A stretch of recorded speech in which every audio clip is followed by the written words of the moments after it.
faly tafaraka amintsika tsiraray avy indray ry mpiaino malala ary faly mandrosany tokantranontsika sy any amin'izay misy antsika tsiraray avy any amin'izao fotoana izao indray fotoana izay andraisantsika igoantsika ny hatsaran'Andriamanitra sy ny teniny amin'ity anio ity ary faniriko ny mba hitanao soa miaraka amin'Andriamanitra amin'ity androany ity ary atsapahanao fa Andriamanitra tiantsika io Andriamanitra io ary manao zavatra tsy takatra saina eritreretina.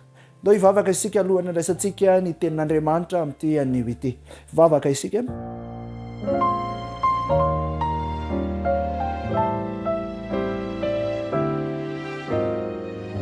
Andriamanitra rainay masina tsara indrazany an-danitra andray ny teninao izahay. Tianay loatra ianao Andriamanitra raha hidiny eto amin'izao fotoana izao tonga anay atsapa fa Andriamanitra tianay ianao. Tenena Andriamanitra fa vonina iaino izay ary ampaherezo amin'ny alalan'ny teninao. Izany ny rina sy angatana ary tonoina amin'ny anaran'i Jesosy. Amen.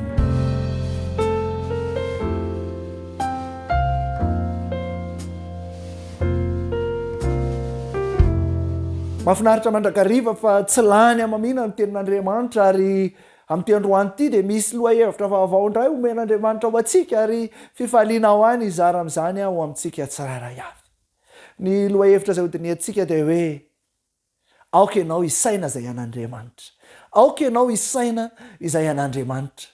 Raha mihaino an'izao famelabelaran-kevitra ratsoratra masina izao ianao dia mba inona re no saininao ary mba inona no heverinao ho avinao, inona no isainanao, mety no avinao ve sa ny fianaranao sa ny ankohonanao sa ny fivelomanao. Fa amin'ity androany ity dia tiako sy ho reseko lahatra ianao amin'ny alalan'ny tenin'Andriamanitra hoe aoka ianao isaina izay an'Andriamanitra. Tao amin'ny baiboly tokoa ry havana malala amin'ny alalan'ny tantaran'ireo mpianatra rehefa ny faharerasera tamin'i Jesosy ireo mpianatra dia nanomboka nisy fitsiriana, nisy zavatra mitsiry tao anatin'izy ireo dia ny mpiray ombinantoka amin'i Jesosy ety ambonin'ny tany satria Jesosy tokoa dia nilaza fa ho mpanjakan'ny Jiosy izy tamin'izay vanim-potoana izay, ho mpanjakan'ny Israely izy dia nanomboka nenifandray nenitakosona nampiasa ny paikady sy ny politika rehetra entina hifandraisana tamin'i Jesosy ireto mpianatra reto tamin'izay vanim-potoana izay. Izao anefa ny zava-misy rehefa nifampiresaka Jesosy sy ireo mpianatra ary anisan'izany i Petera moa no anisan'ny tena mafana fo tamin'ireo mpianatra dia mivalotambata-piteny ary mahasamiteny indrindra tamin'i Jesosy i Petera ity. Dia ndaonge ho jerentsika ny resaka ny fanaovany ao amin'ny Matteo toko fahaenina ambin'ny folo ao amin'ny Matteo toko fahaenina ambin'ny folo dia ny 9:20 tapany be no ilazan'i Jesosy ny zava-niseho tamin'izay vanim-potoana izay satria tsy misaina izay an'Andriamanitra i Petera teto. Satria tsy misaina izay an'Andriamanitra ianao fa misaina izay an'ny olona. Raha jerena eto ny tantara izany dia izao. Aika izany ny oharin'Andriamanitra ho fisainan'ny Satana mihitsy niditra tato amin'ny Petera rehefa naneho toe-javatra no mahakasika ny momba ny tenany izy. Dia hozy izy hoe mandehana toy voako ianao ry Satana. Izany hoe nailiny mihitsy tsy ho eo amin'ny lohany ny toe-javatra izay tsy misaina izay an'Andriamanitra. Dia izay no niteneniny hoe satria tsy misaina izay an'Andriamanitra ianao fa misaina izay ho an'ny olona. Inona tokoa moa ilay ho an'ny olona resahana teto? Satria izao ny hevitra izy Petera ity fa izao hiara-njaka amin'i Jesosy izy ary azo toerana tsaratsara kokoa eo akaikin'i Jesosy ity Petera ity. Tsara no mampafantatra fa i Petera dia anisan'ny niova fo tamin'ny alalan'ny nidiran'i Jesosy tao anatin'ny sambo-keliny ary rehefa nahita ny fahagagana rehetra izay nataony Jesosy ity Petera ity tamin'ny vanim-potoana rehetra niarahany tamin'i Jesosy dia tohatry niova fo ny fijery azy kanefa rehefa tena niseho ny toe-javatra dia izao tsy mbola tena niova fo izy fa politika avokoa sy tiany ahatsara ny fiainany niarahany tamin'i Jesosy ary teto dia mbola niseho izany toe-javatra izany dia izay no nitenenan'i Jesosy taminy hoe ianao ry Petera tsy misaina izay an'Andriamanitra fa fisainany devolony ao aminao, fisainan'ny Satana, anivoako ianao. Izany no nitenenin'i Jesosy taminy. Satria izao tokoa Nandray isika de manao an'izany fihevitra izany ka manao tahaka ny Petera. Nyseo ny ariary ny zava-nisy ary rehefa nomboana talohana nomboana an' Jesosy teo amin'ny hazo fijaliana de nipotry zany toe-javatra zany. Rehefa nanontaniany intelo Petera hoe enao nisan'ny namany koa ve de nandahy intelo tsy nalalan'i Jesosy ity Petera ity. Niseo zany no maizy azy rehefa nanoloana ny toe-javatra satria tsy nisaina zay any Andriamanitra efa nisaina. Ny maizy azy de ny maolona sy ny heveriny eo amin'ny fiainany. Nefa manahoana ary zany ity an'Andriamanitra ity manahoana? Andao jerentsika ao amin'ny Isaia. Ao amin'ny Isaia 7:20 de ny 7:20. Andao jerentsika hoe manahoana. Isaia 7:20 de ny 7:20 de izao no lazainy. Izany koa dia avy amin'ny Jehova tompony maro. Fa mahagaga ny fisainany, mahagaga amin'ny fisainana izy ary mahatalanjona amin'ny fahendrena. Izany hoe ty Andriamanitra zay resahantsika ty kaika zany lay asaina isainantsika ty de mahagaga amin'ny fisainana sy amin'ny fahendrena. Ny zavatra rehetra ataon'Andriamanitra zany de izao mahagaga izy ary mahatalanjona ny zavatra ataony ary io no asaina tsirirititsika, io no asaina eritreretintsika mandrakariva lay Andriamanitra mahagaga, lay Andriamanitra mahatalanjona. Izany hoe ny fahatsaran'Andriamanitra no asaina ataotsika, no asaina isainantsika amin'izao vanim-potoana izao. Satria izao tokoa ao anatin'ny rotorotom-piainana ny olona de tsy mahatsiary intsony hoe ohatry ny ahoana ara ny fahatsaran'Andriamanitra fa ianao lasa misaina ny an'olombelona.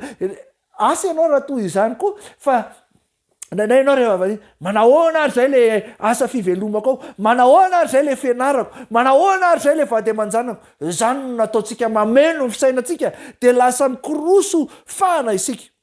Fa rehefa misaina ny fahatsaran'Andriamanitra ianao, ilay fahagagany, ilay fahombiazany, ilay fahatsarany de to mihevitra amin'izay ianao amin'izay fotoana izay hoe inona moa ny olako fa tsy maintsy hidina an'Andriamanitra tsehatra io. Izany le mahatalanjona an'Andriamanitra, izany le asaina ataotsika satria Andriamanitra lehibe io Andriamanitra zay arahantsika io. Ary manamafy an'izany izy. Andao nge ho jerentsika hatrany ao amin'ny Jeremia, ao amin'ny Jeremia 2:30 de ny 7:10 ka hatramin'ny 7:20. Jeremia 2:30 de ny 7:10 ka hatramin'ny 7:20 de hozy izy: Indrisy Jehova Tompo, indro ianao no nanao ny lanitra sy ny tany tamin'ny herinao lehibe sy ny sandrinao mahitsitra ary tsy misy zava-mahagaga zay tsy hainao. Mamindra fo amin'ny arivoarivo ianao ary mamaly ny heliko ny ray ho ao antratran'ny zanany mandimby azy. Dia Andriamanitra lehibe sy mahery, Jehova tompony maro no anarany, lehibe amin'ny fisainana sy mahery amin'ny atao. Fa ny masonao mibanjina ny alehan'ny zanak'olombelona rehetra mba hanome azy rehetra araka ny lalany avy sy araka ny vokatry ny asany. Raha jerena zany eto ny tantara de izao zany no tokony ho isaintsainantsika mandrakariva ny fahalebiazan'Andriamanitra, ny fahatsarany, ny asa vitany.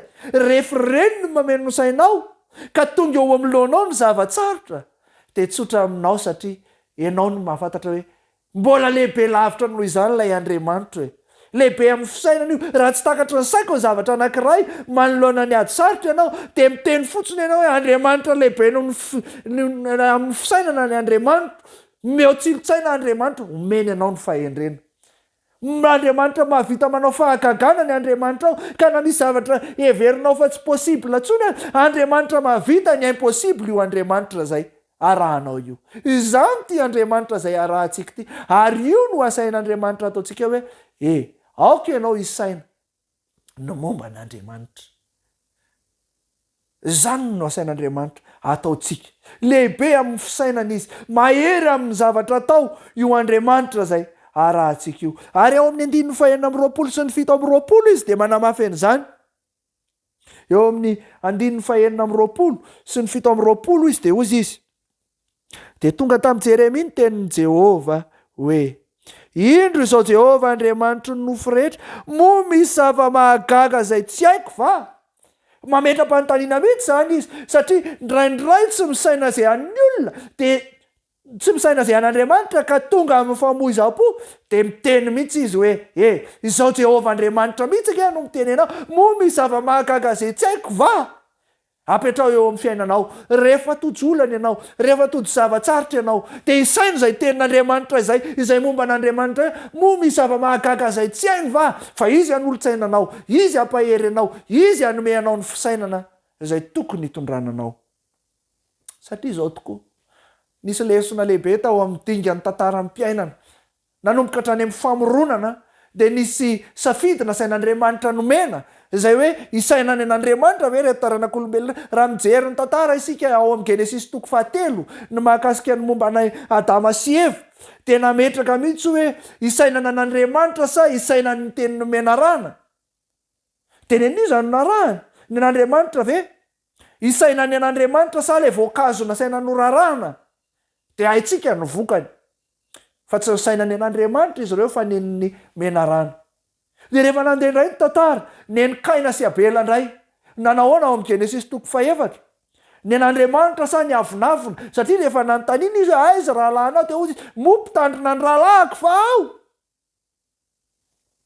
zany ny zava-misy neny Abrahama zay lazaina farain'ny mpino neny Andriamanitra sa neny Iagara nanahoana ny toy amin'ny tantara zany no zava-misy izay asain'andriamanitra isainatsika hoe ndao isaina zay an'andriamanitra neny vady lota moa de efa haitsika tsenjery tsara ny tantara hoe isaina ny an'andriamanitra zay hoany amin'ny tany nampanantenainy niaraka tamin'ireo vady aman-janany ve sa ilay fianakaviany sy ny fananany haitsika ny tantara fa tsy isaina zay an'andriamanitra izy ka nivadika vongatsira zany ry havana malala no asaina isaintsainatsika hoe andao isaina zay an'andriamanitra isaina ny momba an'andriamanitra isika fa ahatonga atsika ho tafavoaka amin'izao fiainana izao ary manao ahoana ary zany ny toetra izay tokony ametrahantsika ny maizy atsika raha napetraka andriamanitra isika inona ohatry ny ahoana ny toerana misy atsika manoloana n'izany asain'andriamanitra misaina ny anazy zany isika ohatry ny ahoana ndraindray mantsy ny olona rehefa amena toerana na atao amena ny maizy azy zay de tsy mahafantatra tsony hoe ahoana ny tokony ho ataoko amin'le olona nanome ny toerana io fa izy ndray no lasa tady tompo toerana matetika ohatrany na mivadika amin'le olona nametraka azy teo amin'ilay toerana izay nametrahana azy raha ny salamo nyjerena salamo fahavalo andao eo jerena ny salamo fahavalo salamo fahavalo de ny 7 ka hatramin'ny 9 salamo fahavalo de ny 7 ka hatramin'ny 9 raha jereko ny lanitra aho izay asan'ny ratsan-tananao sy ny volana mankitana izay noforononao inona moa ny olona ny atsarovanao azy ary ny zanak'olombelona no amanginao azy fa efa nataonao ambany kely no Andriamanitra izy ary efa nosatrohanao voninahitra sy fiandrianana raha mijery zany ny saina zay an'Andriamanitra eto zao ny mpanao salamo de ozy izy inona marina tokoa moa zany no maha-olombelona ny tokony ho atserovana azy satria nivadika tamin'ny fitokisana hoe tsy ny saina ny an'Andriamanitra izy tany ampamoronana fa neny menarana tsy ny saina ny an'Andriamanitra fa neny ny rahalahiny hoe mompitandrina ny rahalahy tsy ny saina ny an'Andriamanitra fa neny Agara tsy ny saina ny an'Andriamanitra fa ny fianakaviany sy ny fananany tao amin'ny Sodoma sy Gomora no namay azy de zay no nahatonga mpanao salamo inona moa no tokony isaina an'Andriamanitra neny olombelona kanefa jereo ny toerana nomeny azy efa nataonao ambany kely no Andriamanitra izy zany hoe manarakaraka an'Andriamanitra ny toerana nametrahana ny olombelona kanefa jereo ny toe-javatra zay naninona zay nataon'ny olombelona an'Andriamanitra tamin'izany vanim-potoana zany tsy nisaina zay an'Andriamanitra izy ireo kanefa ambany kely no Andriamanitra izany hoe manarakaraka an'Andriamanitra ary tsy vitany hoe manarakaraka an'Andriamanitra fa raha jerentsika tsara de hoe ary efa nosatrohanao voninahitra sy fiandrianana zany hoe nosatrohana voninahitra sy fiandrianana zany de izao mitovy leta amin'ny zanak'Andriamanitra zany hoe tena zanak'Andriamanitra mihitsy ireto olombelona ireto zay no mahatonga azy hoe ambany kely no Andriamanitra manarakaraka an'Andriamanitra kanefa de niova ny toe-javatra rehefa tsy misaina izay an'Andriamanitra zany zanak'olombelona zany lesona azotsika raisiny zany andao hiverina isaina zay an'Andriamanitra isika ahatonga atsika tsy hanao tahaka izany intsony fa atsapa fa aika itsika ty ambany kely no Andriamanitra fotsiny toerana misy atsika, manany maha izy atsika isika, manany toerana izay misy atsika isika. Olona tsy nataon'Andriamanitra ho ambany ianao fa ho ambony rehefa misaina izay an'Andriamanitra. Satria io Andriamanitra io dia Andriamanitra mpanolo-tsaina, lehibe amin'ny fisainana. Andriamanitra mahagaga, omeny anao avokoa izany rehetra izany rehefa misaina izay anazy ianao. Satria izao tokoa ny zava-niseho raha mijery ny tantara any amin'ny Daniel isika, ny tantaran'ny Nebokadnezara. Mijery ny tantarany Daniel, rehefa napetraka teo aminy fanjakana Babilôna tamin'izany vanim-potoana dia nihevitena mihitsy ty mpanjaka ity fa izy no ngeza indrindra ary tsy misy mahatohatra azy. Ary haintsika tsara ny tantara le nanangana sary olona volamena ngeza be izy hoe ny fanjakan'ny Babilôna tsy ho rafa mandrakizay. Zany nataon'ity mpanjaka ity ary nyrehare mihitsy izy fa tsy misy mahavita azy afa-tsy izy eo amin'ny Babilôniana. Ary izao ny tantara andaonga jerentsika rehefa nandeha zany zavatra zany ao amin'ny Daniel toko faha-4 dia ny 9:20 sy ny 7:20. Daniel toko faha-4 dia ny 9:20 sy ny 7:20. Izao ny voalazany. Ary no ny afaka 12 volana dia nitsangatsangana teo an-tampon'ny tranony tao Babilôna izy. Ary ny mpanjaka ny teny ka nanao hoe tsy ty va no Babilôna lehibe izay nataoko ho lapan'ny fanjakana tamin'ny alehiben'ny heriko mba ho voninahitry ny fahalebiazako. Zany hoe tena amin'izao mihitsy izy zany rehefa nitaza, tsy ty va le nataoko reharehako, ity ve la ho an'ny fahalebiazako. Zany hoe tsy nisy nahavita azy, tsy nisy nahavita an'io raha tsy noho izy. Zany ranoray no zava-misy. Tsika zany ranoray eo amin'ny lafim-piainana. Rehefa tojo ny zavatra hoe mba tafita teo amin'ny fiainana, mba naompy teo amin'ny fiainana, dia tsy mahatsiaro an'ilay Andriamanitra nahatonga anao teo amin'ny toerana intsony, tsy misaina an'izay an'Andriamanitra intsony fa zara angano nahatonga an'io, zany nahavita an'io, tsy nisy nahavita an'io raha tsy noho ny fikelezako haina sy noho ny heriko. Zany ndraindray no lasa ataontsika dia lasa sahirana isika eo amin'ny fiainana. Fa tiako ianao mba tsy hanao tahaka izany intsony fa tena isaina izay an'Andriamanitra. Satria izao tokoa ny zavatra niseho eo amin'ny Daniel toko faha-5 dia ny 9:20 dia izao no lazainy hoe dia noroahana ny alina tamin'ny zanak'olombelona izy ary ny fony natao tahaka ny biby. Zany hoe lasa nivadika biby mihitsy ity Nebokadnezara ity satria tsy nisaina izay an'Andriamanitra. Ary zany ihany koa angeny eny Petera natao tahaka ny fisainan'ny Satana mihitsy satria tsy nisaina izay an'Andriamanitra, satria nihevitra izy fa tsy tia no faty Jesosy fa tia ny anjaka hiaraka amin'ny Jesosy amin'ny lafim-piainana tahaka ny maha-olombelona. Andao tena isaina izay an'Andriamanitra isika manomboka izao. Zany no faniriako aminao amin'ity anio ity. Andao isaina izay an'Andriamanitra. Ozy izy mantsy any amin'ny Salamo 7:12 amara-paranantsika azy hoe Salamo 7:12 hoe eny isaina ny asanao rehetra ao ary hevitra nataonao. Tiako ianao mba hanao tahaka izany. Isaina ny asan'Andriamanitra sy hevitra izay nataon'i Jehova ho anao. Satria mpanolo-tsaina mahomby izy ary mahefa ny zavatra rehetra. Andao hivavaka ho anao ao amin'ity androany ity mba tena hevitra izay an'Andriamanitra eo amin'ny fiainana.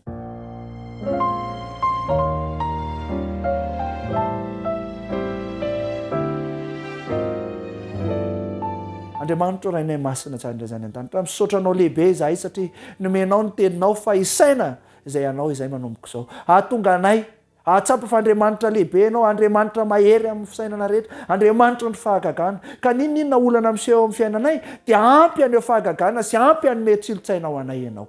Dia izany Tompo no irinay. Tanteraka eo amin'ny fiainanay, ahatonga anay ho amin'ny fahombiazana. Izany no irina sangatana ary tononona amin'ny anaran'i Jesosy. Amen.